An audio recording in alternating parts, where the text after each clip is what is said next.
আলিম সমাজ রাজনৈতিকভাবে নেতৃত্ব চান না কেন?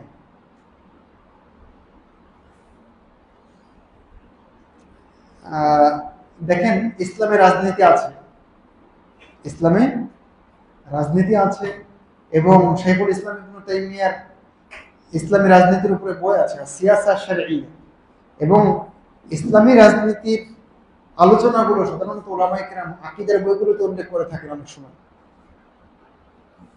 এবং পৃথক পৃথক গ্রন্থ তারা রচনা করেছেন। মাওয়ারদির আল আহকাম সুলতানিয়া বই আছে, ইবনুল কাইয়িম রাহিমাহুল্লাহ আত-তুরুক আল হুকমিয়া আছে, শেখুল ইসলাম ইবনে তাইমিয়ার সিয়াসা শারঈয়া আছে। তার মানে উলামায়ে কেরাম নেতৃত্ব চান না কেন, এই কথা ভুল। বরং উলামায়ে কেরাম নেতৃত্বের আসনে ছিলেন যুগ যুগ ধরে, তারা এই ব্যাপারে লিখেছেন, তারা নেতৃত্ব দিয়েছেন।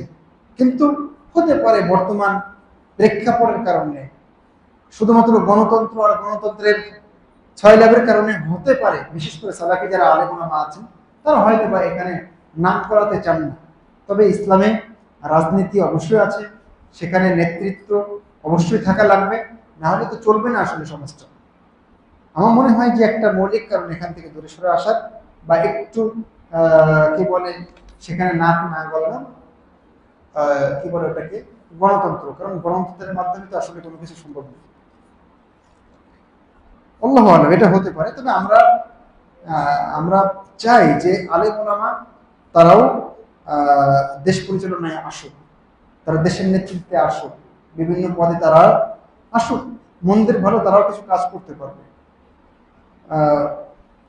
তো আমি মনে করি না যে আলেম সমাজ নেতৃত্ব চান না, তারাও চান, কিন্তু হয়তো বা পদ্ধতির কারণে, বা এখানে এমন নোংরা হয়ে গেছে আমাদের, বিশেষ করে বাংলাদেশের রাজনীতিটা অনেক নোংরা হয়ে গেছে। মানে আপনি চিন্তা করতে পারেন না যে একজন ভালো মানুষ রাজনীতি করতে পারে, বাংলাদেশের অবস্থা এরকম হয়ে গেছে। তো সেই কারণে হতে পারে যে তারা এখানে আসেন না। আল্লাহু আলাম।